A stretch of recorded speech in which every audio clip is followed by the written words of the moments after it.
sung Christian câu chuông tê in qua hi chân chính phan ma son dấu lâu in y chung un xuống nan vai hôm in y mi tuy tê a hu dấu ta lal pa la mi te nang ma kahal thaki thei na ding un Krista ka mo thak lai o ka mi tui teo kha ei pekitin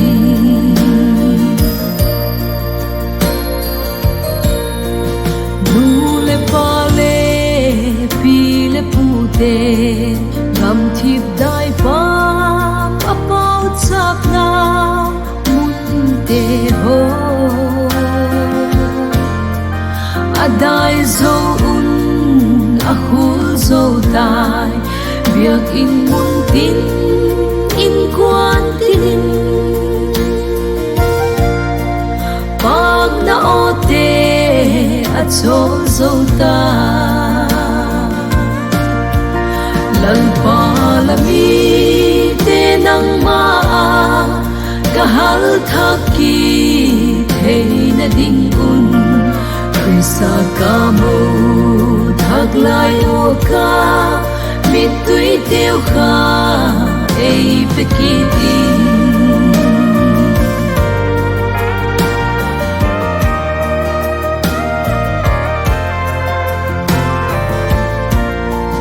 thang thak Krista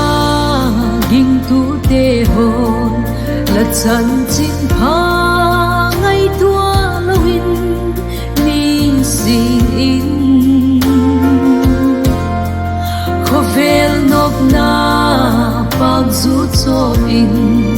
ka hin khua teo amwan yam sing lamin ka su tempo zo ta lal pa la mi te nang ma kahal thaki thei na ding un Krista ka mo thak lai o ka mi tui teo kha ei pekitin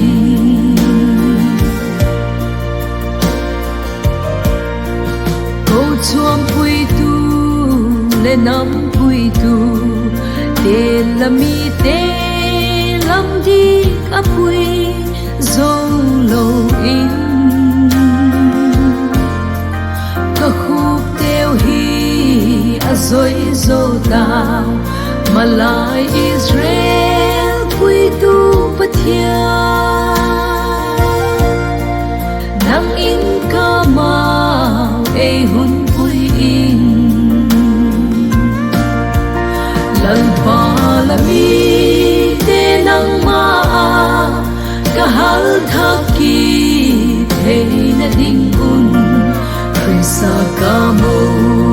thak lai o ka mi tui teo kha ei pekitin